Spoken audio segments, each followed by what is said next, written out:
Hello everyone, कैसे आप सब। आप सबका अपने चैनल में स्वागत है। आज मैं आपको एक कहानी सुनाने जा रहा हूँ जिसका टाइटल है संगीतमय गधा।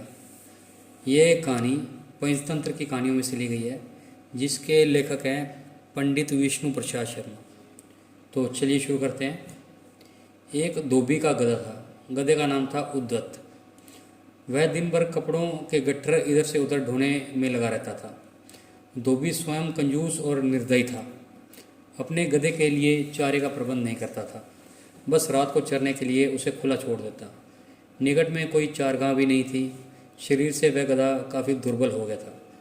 एक रात उस गधे की मुलाकात एक गिद्दड़ से हुई। गिद्दड़ ने उससे पूछा, कहिए महाशय, आप इतने कमज़ोर क्यों हैं। गधे ने दुखी स्वर में बताया कि कैसे उसे दिन भर से काम करना पड़ता है और खाने को भी कुछ नहीं दिया जाता। रात को अंधेरे में इधर उधर मुंह मारना पड़ता है। गिद्दड़ बोला, तो समझो अब आपकी भुखमरी के दिन गए। यहाँ पास में एक बड़ा सब्जियों का बाग है। वहाँ तरह तरह की सब्जियाँ उगी हुई हैं।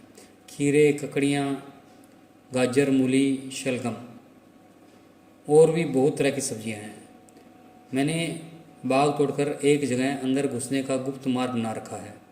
बस वहाँ से हर रात अंदर घुसकर कुछ न कुछ खाकर वापस आता हूँ और सेहत बना रहा हूँ। तुम भी मेरे साथ आया करो। लार टपकाता हुआ गधा गिद्दड़ के साथ हो लिया।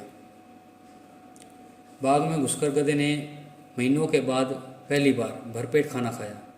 दोनों रात भर बाग में ही रहे और पाँव फटते ही गिद्दड़ जंगल की ओर चल पड़ा और गधा अपने धोबी के पास आ गया। उसके बाद वे रोज रात को एक जगह मिलते, बाग में घुसते और जी भर कर खाते। धीरे धीरे गधे का शरीर बढ़ने लगा। उसके बालों में चमक आने लगी और चाल में भी मस्ती आ गई। वह भुखमरी के दिन बिल्कुल भूल गया। एक रात खूब खाने के बाद गधे की तबीयत अच्छी तरह से हरी हो गई। वह झूमने लगा और अपना मुंह ऊपर उठाकर कान फड़फड़ाने लगा। गिद्दड़ ने चिंतित होकर पूछा, मित्र, यह क्या कर रहे हो? तुम्हारी तबीयत तो ठीक है।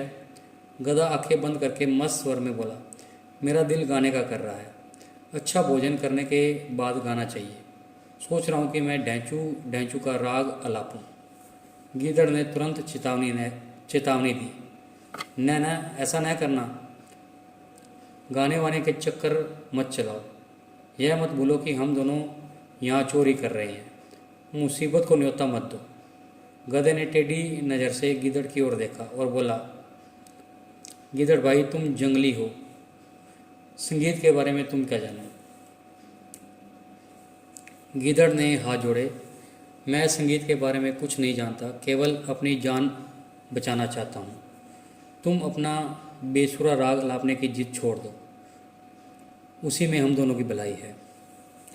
गधे ने गिद्दड़ की बात का बुरा मनाकर हवा में दुलत्ती चलाई और शिकायत करने लगा, तुमने मेरे राग को बेसुरा कहा और मेरी बेइज्जती की। हम गधे शुद्ध शास्त्रीय लय में रेंकते हैं। वह मूर्खों की समझ में नहीं आ सकता।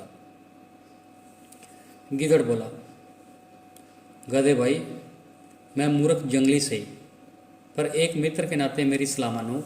तुम अपना राग मत गाओ, बाग के चौकीदार जाग जाएंगे। गधा हंसा, अरे मूर्ख गिद्दड़, मेरा राग सुनकर तो बाग के चौकीदार तो क्या, बाग का मालिक भी फूलों का हार लेकर आएगा और मेरे गले में डालेगा।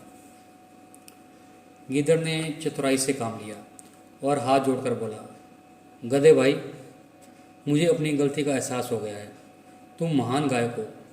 मैं मूर्ख गिद्दड़ भी तुम्हारे गले में डालने के लिए फूलों की माला लाना चाहता हूँ।